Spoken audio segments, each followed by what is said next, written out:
This is Daily Blast Live. We're talking about what you're talking about. You all ready for this? Dun dun dun dun dun. This is a sham. No. Y'all, just stop. Welcome to DBL. It's Friday. It's October 15th. It's my husband's birthday. Hey, everything is going shout out to Brooks. Right? I'm Tori. We're here with Erica, Al, and of course, Dr. Coley. Thank you for being here in Eggplant. We appreciate that. Let's start with all the booster news, okay? So yesterday, an FDA panel voted in favor of booster shots for the Moderna vaccine for certain groups. And today, the panel is considering booster shots for folks who got the Johnson & Johnson shot. So here's our first question. Break all of this down for us. How soon will those who got the Moderna shot be able to get boosters, and who among them will be eligible? So we're very close to the finish line. We can see it. We're just about a week away from when the boosters will actually go into the arms, because the FDA advisory panel was yesterday. Next comes the FDA, then the CDC advisory panel, and then the CDC. And that's all expected to happen within the next week. Now, it's not for everyone. So not everybody who got Moderna needs a booster. They're saying only people over the age of 65, because their immune response may not be as good. If you're under 65 and have chronic health problems, or if you're in a high-risk occupation, like being a doctor, like pseudo-Dr. Al Jackson here. She knows. She knows the struggle. Again, not a licensed doctor. Go ahead. So that's really who would sign up for the booster. So I'm itching to get mine as soon as it's available, because I'm 9 months out now. Yeah, wow. You know, I got fully vaxxed in January, so I've really been keeping my guard up. Good for you. So what about the people who got Johnson & Johnson? Because I know that they're very confused right now. So what does the science say about how they should proceed with their booster? Everybody has been asking me this question, and up until now we were saying stay in the same family. But just a couple days ago, we got a new study from the NIH that suggests mixing and matching is not just safe, it may actually be better. So today the FDA advisory panel will actually rule on this, but it seems like they're going to say, if you got Johnson & Johnson, switch to one of the messenger RNA vaccines. So you get sort of more of the vista? You get both the shots? Yeah, in a way, you sort of get the advantages of both vaccines. Okay, I was just making that DNA clear. vaccine followed by. Now, there's still some questions, you guys. So you know, which combination is the best? First the first Johnson & Johnson, and then Moderna, or the opposite? Both messenger RNAs mix and match. And then what time interval? We sort of are saying 6 months, 8 months, but would it be better to space it out longer? Would it be better to give it sooner? So more things we still have to look into. Good to know. Good to know. All right, we got to talk about something that happened on the show yesterday. We were talking about Joe Rogan's podcast with Dr. Sanjay Gupta, and we got into this discussion about ivermectin, which Joe Rogan took to treat his COVID infection. Let's refresh your memories. Take a look. If something made someone feel better and he didn't take horse dewormer, it was given to billions of people around the world, this very same medicine, why aren't we looking into, if that made him feel better, why aren't we looking into that? Like when we brought it up, I asked Dr. Coley about it yesterday, and she's like, because it doesn't work. That was her answer. Well, clearly it works. Joe Rogan's an example. But he had a cocktail. All right, talk to me. Jeff's not here, but a lot of people agree with him. What do you say to people like Jeff right and there. other? Hi, Jeff. How do you say to other people, does this medication work for COVID? I'm trying to make this a thing. Go ahead. This medication does not work for COVID. I believe that Joe Rogan believes that it works for COVID, but just by him saying that it worked for him doesn't mean that it actually works, because he also took many other things, including monoclonal antibodies, which Erica was pointing out, which we do know work for COVID. And monoclonal antibodies basically glom onto the virus and prevent it from replicating inside of you. And that's likely what got him better, not the ivermectin, not the Z-Pak, not the prednisone, and not the vitamin infusion that he got. So I think just by him saying it doesn't make it true. There's actually a randomized trial published in the Journal of the American Medical Association, a top medical journal, where the only thing different between the two groups, they took 400 people, and the only thing different between the two groups was the ivermectin. And guess what? It didn't shorten symptoms. It didn't change the course of the illness. Interesting. All right. But the truth is, so many people are jumping to get this treatment. So why do you think that people are just so adamant that this is working, or that this will work for them? Honestly, I just don't know, and maybe you guys can help me understand this, but I think this is a little bit like gaslighting. They kept saying it and saying it and saying it. And, you know, I heard Jeff say yesterday that it's because the former President Trump said that, he thinks it works, but he also got the antibodies that he said works, and we do believe in that. So I don't think that the science here is faltering. I think it's the politics and the confusing messages that are being put out there by journalists, public media figures, et cetera, that are really confusing people. What do you guys think? Why are people believing this when we have something that works, the vaccines, the monoclonal antibodies? They don't believe that, but they believe this. I think it's just a clear divide. I mean, it's so divisive, Erica, that people are willing to die on their sword for it. Quite literally, people have decided that if that side says take this, I'm going to do everything but do that. So they have to find an alternative. Ivermectin seems like, it seems like it might be something of interest. We've studied it, doesn't work. But the people saying it doesn't work are people like Dr. Coley, who they're not listening to anyway. So we're going to listen to comedians, people that were on 90s sitcoms, and we'll see whose advice rolls out better, Dr. Coley's or somebody that was on, Fear Factor. Fear Factor. Right. And whatever you decide, I respect it, and good luck with that, bro. Fair? Well, we're going to move on to former President Bill Clinton because reports are that he is in an ICU battling sepsis from a urinary tract infection, but is responding well to treatment. How common is something like this? So urosepsis, as it's called, is basically when you have a urine infection, but the bacteria actually spreads into your bloodstream. And then the toxins from the bacteria kind of paralyze your blood vessels, so your blood pressure can go down a lot. You can go into shock, you can have organ failure, so it can be very severe. It is more common as you get older, and the former president, 75 years old. But the nice thing is that if it's caught early and you give IV fluids and you give IV antibiotics, you can respond to it quite well. Sepsis is terrifying. It is not It's easy really to do. scary. Yeah, it's almost like organ failure all over when it starts to happen. So we hope the former president is doing well. Thank you for answering all those questions. Let us know if you have any questions for Dr. Coley. Coming up on DBL, fashion expert Lauren Zarian is here to spruce up our look. He tells us the pieces everyone needs in their closet this fall. And yes, Adele dropped a new heartbreak anthem. We have to get your first next listen. Grab those tissues, baby. Hello.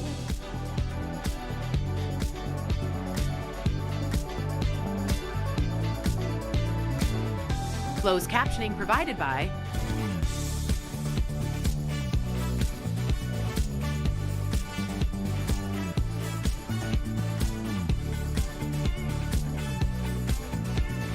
Thank you. Okay. Oh, we want to let you know about Adele because people don't know this. She's 33, you guys. She made the album, the new one, and it's called 30. She always places her albums as the names of her age. So 21, obviously, her first one. This is 30.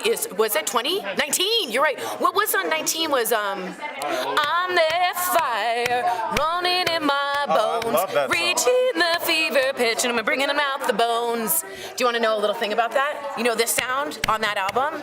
She was with Mark Ronson, and they were in a old wooden shack recording, and she started stamping because she was mad. And he said, keep it and start singing. So that sound is her stamping on the wooden barn door as she goes, there's a fire burning in my hands. What's that song about? Rolling in the deep is a phrase in Britain when we could have gone really far. You could have gone deep, you could have gone through it with me all, but you didn't.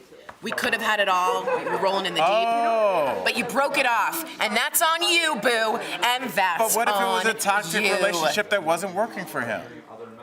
Well, that's his You don't song have to to just sing. go through it with That's somebody because they're his like, song. yeah, Adele said it's a good idea. And on Instagram Live, they asked her, Adele, what is this album about? And she goes, divorce, babe, divorce. This whole album is about divorce, babe.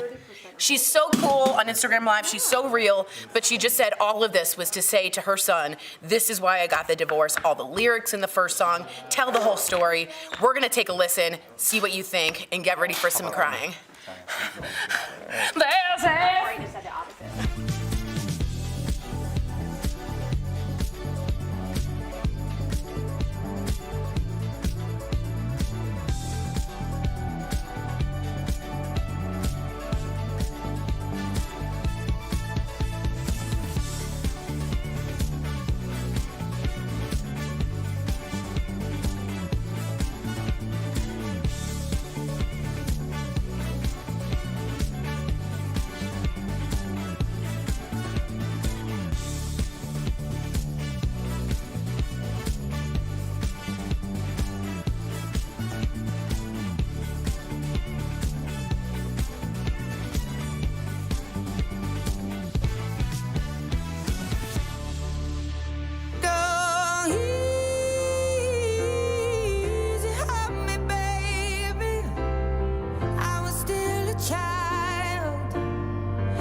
We don't need that. Okay, here we go. No, Adele is no, finally, no. I got it, saying hello again. You just heard a snippet of her new song, Easy on Me. Get this, it's been 6 years since we've heard new music from Adele. She dropped the song at midnight. But before we get into it, let's just take another listen. You can't deny how hard I've tried. I changed who I was to put you both first, but now I give up. Wow. You know when Beyonce walked in the first time they met, she looked at Adele in her dressing room and goes, "When I hear you, I feel like I'm listening to God."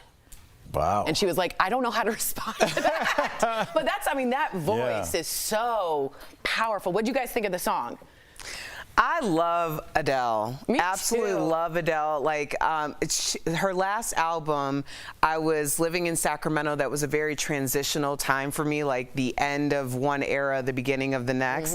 And her last album came out. Anthony had just bought me a record player, and I got it on vinyl. And my neighbors had to have been so happy when I moved. That is all I played for months. That's what you And do, it has the Adele. big megaphone on the Oh, top. I So love like, that. oh man, I live for some Adele. Amazing. What do you think, Al? First listen. You know, first listen, it sounded great. I feel like it's not great TV for all of us to be like, this is great, but Yeah. it really sounded unbelievable. And Erica, as you were talking, I was thinking, that's the mark of a truly great album, is that you mark a time of your life. Totally. Only with that album. Like for me, ATL, Aliens, you know, Outkast, like I know where I was. And so like for somebody to do that with Adele, and I think a lot of people can, different ages, different demos, I think she's gonna talk to a lot of people in relationships that just aren't working. Yeah. And it might spare a lot of people pain and guilt, so. I think you're big absolutely deal. right. I also want to talk about that because Adele has been very open and said this album is all about divorce, babe, divorce. That's what she said on Instagram Live from her ex-husband, Simon. The couple separated. How dare that dude? I know. He looks like he just rolled out All right. of a river. It might be a bad picture. The couple separated in 2016, and they officially. How dare he? Al, you don't know him. Look at he that could be a dude. lovely man. They officially divorced in March of this year. Adele says this album will explain her divorce to their now 9-year-old son, telling British Vogue that, quote, I just felt like I wanted to explain to him through this record, when he's in his 20s or 30s, who I am, why I voluntarily chose to dismantle his entire life in the pursuit of my own happiness. Wow. The music video for the single already has more than 23 million views. Let's talk about airing laundry and divorce and what that meant. When you were going through that, was it cathartic to do something artistic and sort of creative to get out of your space of your head? You know, I think you have to figure out how you best express yourself. Right. Because so many, when we say, why is she airing her dirty laundry? right, like, right. this isn't dirty laundry. It's just like great all the point. laundry. Right. Like sometimes your laundry is really dirty because you worked out. Other times you put on a shirt, decided it didn't work, didn't hang it back up and just threw it in the bin, you know? So it's just a collaboration of everything. And I think you have to find a way to express it, because if you don't, it's just going to tear you apart. It just Yeah. will eat you alive. And isn't that a great way to keep a lie alive, is by chastising people that air their dirty laundry, saying only put the good stuff out? Well, that's not really how life works. Yeah. So why wouldn't we have people saying, here's what I did right, here's what I did wrong, in the form of a poem, a song, Totally. spoken word, And to whatever. teach my son. But like for all these kids, like let's get that number of divorce down from 50 or 60% everybody's like so cool with. Why haven't we stopped them and like, this is not working? Well, this is a good point, because this goes to my next. You're very helpful. Fans are freaking out over the song because people on Twitter saying they got goosebumps and they're crying over the single. One person even went as far to say that, quote, divorce rates are definitely going to triple this week, aren't they? So people are actually saying that perhaps listening to this will get in your head that you should also find your own pursuit of happiness, and this album could lead to some divorce. If you heard this album, then you were going to get divorced anyway. You just needed to be nudged over to like that machine at the casino with the coins. These life events are very contagious, if you will. It's just like people get married behind each other, they buy homes behind each other, Kids. they have kids, buy cars, all these things. First of all, do not do something behind someone else. But if this is the final message that you needed on a long pursuit of your journey, then there's nothing wrong with finding the strength through someone else. I mean, if you see it, you can be it. Wow. Christina Aguilera, you are beautiful. Help me get through college. Huh? Coming up on DBL, fashion expert to the stars, Lawrence Zarian is here. You do not want to miss his tips to help you look your best this fall. Stay tuned. Easy, help me, baby. I was still a child, didn't get the chance to.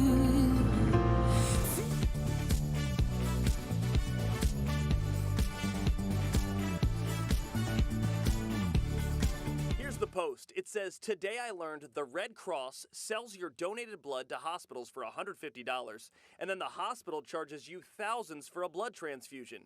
Is this true?" To find out, we went to the Red Cross, standard transfusion costs from several area hospitals, and Dr. G. Bai, an accounting professor from the Johns Hopkins University Carey Business School. Much of this tweet is true, but it lacks important context. Let me explain. The Red Cross said in a statement, yes, it charges hospitals for blood, but on a cost recovery basis.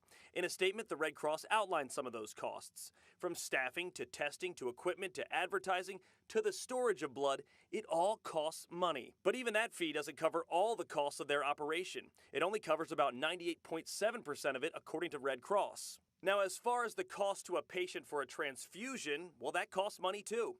Our expert, Dr. G. Bai, says hospitals have expenses. It has to cover the cost of the blood, the pay for the staff to administer it, and a host of other costs associated with getting blood into your veins. So I would say if the hospital charge the same amount as how much they pay for the blood, they're going to go bankrupt. So what does a transfusion run in our area? According to the latest cost charts, MedStar charges around $1,300, George Washington around $1,500, and Inova Alexandria around $1,000. However, there are instances that hospitals charge unreasonably high price for the blood as well as other procedures in order to make abnormally high profit. So while that may be the cost of a transfusion in our area, across the country, it's a different story. Adventist Health in Glendale, California charges $5,500 for a blood transfusion. So yes, the claim in this tweet about the costs of blood and transfusions is... Welcome back to DBL. He's the man who celebs turn to when it comes to fashion. Earlier, we sat down with our friend, lifestyle expert, and designer, Lawrence Zarian. Now, he shared his take on the must-haves for fall.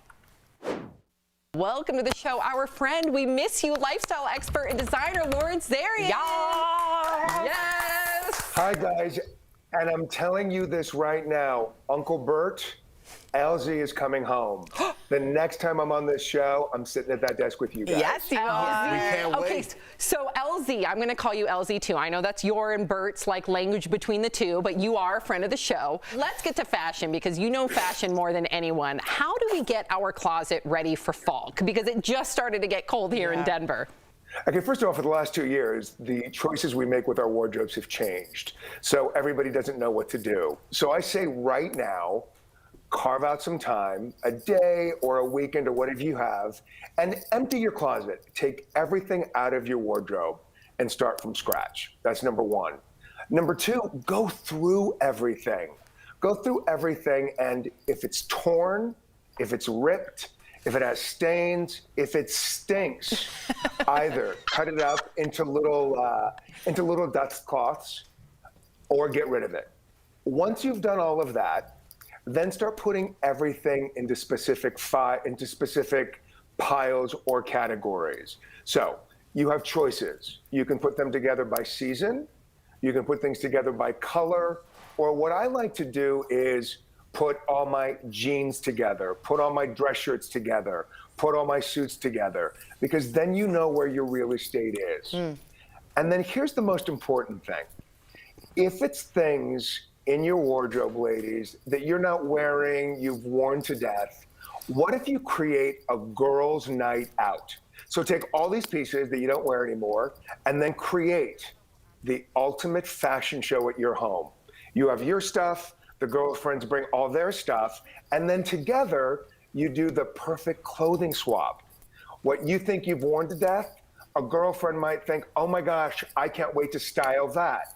Then you start doing a fashion show with each other, wearing each other's clothes, and A, bring lots of wine, B, have some fun, crank the music, and instead of throwing things away and filling up the landfills, what used to be you might think is outdated in your wardrobe, a girlfriend might look at and think, oh my gosh, I can't wait to get my style on in that. It's fun, you're saving money, and it's the perfect girls' night out. I love that, but you make sure you get that right group of girlfriends, because that could go from swap to swipe real quick, Lawrence, and we all know it. We all know it. So what are the items that everyone needs to have in their closet right now? That is so funny. I love that more than anything in the world. That is the best. And also, let me just say one more thing real quickly. Ladies tend to buy things for their wardrobe as incentive to lose weight. Like if you're a size 10, they buy a size 8 or 6 to make them feel like they need to lose weight. Get rid of all that stuff, because every time you have that stuff in your wardrobe, you're telling yourself what you are not. And that personally is destroying your spirit and your ego. Only have pieces in your wardrobe that make you feel beautiful. And when it comes to must-haves, for women, always a 2-piece black suit, always, no matter what season. A dark rinse pair of jeans that fit. The dark rinse, you can dress up, you can dress down. A white t-shirt, always key. A crisp white dress shirt, always important. And for women, always that little black dress. Those are some wardrobe essentials that every woman needs, and a classic black and nude pair of pumps. Ooh. Just write that down, everybody. All right, Lawrence, it's getting cold out. I'm a shivering. What about cardigans? Talk to me. Your clothing line has some amazing options, but what is your absolute favorite if you had to name any? Okay, let me just tell you this. It is an anniversary. This is the 1-year anniversary of the official launch of my CAXLZ Connected Apparel collection. Thank you. And everybody goes nuts. And the number one piece that every woman loved is called the Bianca cardigan. Bianca. And just so you know, I named every piece of my collection after women that are strong and powerful that have influenced my life. So the Bianca cardigan I designed in black. But then to elevate it to the next level, as you saw, I designed it in leopard print and snakeskin. Yes. Leopard print and snakeskin are classic styles and pieces that you'll always add to elevate your wardrobe. Each cardigan is only $45. It's machine washable, and the best part, ladies, it has pockets. Yes. You're welcome. LZ, we love you. You always make sense out of fashion. In fact, I feel energized to go clean out my closet. So DBL Nation, now that you've seen the classics to elevate your wardrobe, head over to connectedapparel.com, and don't forget, for your daily style updates, follow Lawrence Zarian on Instagram. You'll be happy you did. Trust us. Thank you. We hope to see you soon, Lawrence. I love you guys. I'll see you very, very soon. Yeah. Bye. We'll be right back. Promotional consideration is brought to you by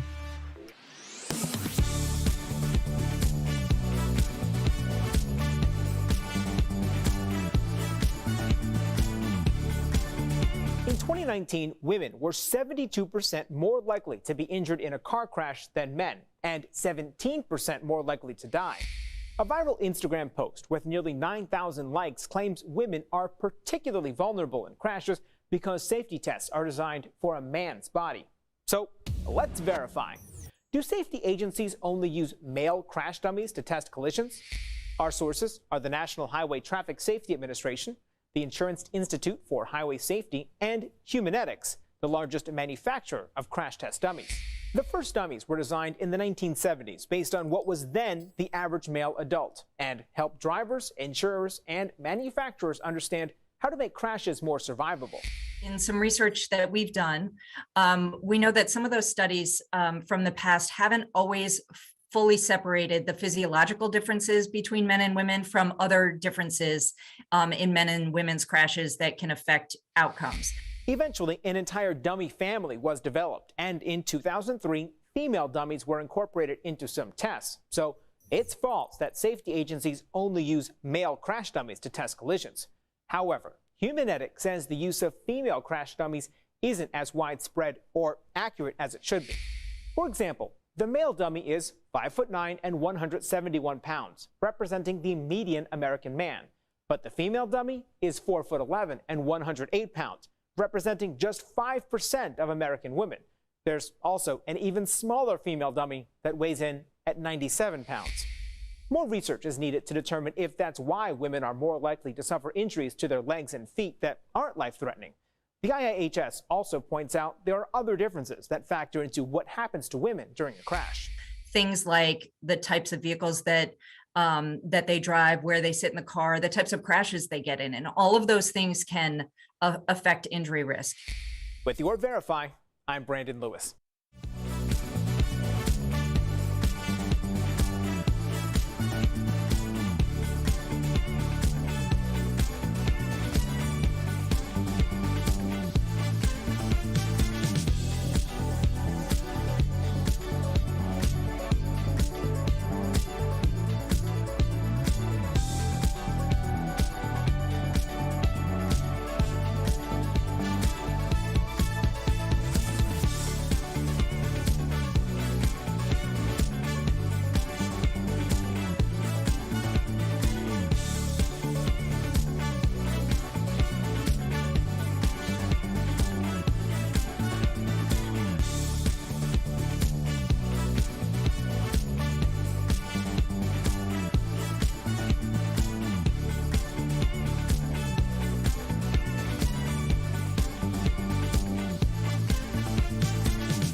Welcome back to DBL. We love sharing your comments. A lot of you writing in how much you're going to get the album for Adele. Some people saying this helps with divorce. Yes. And finally, Trevor says, Tori, are you secretly auditioning? You're on point with some of your Adele notes. That's interesting you read that comment. Thanks, Trevor. DBL's new every day. We'll see you Monday. Bye, guys. Go.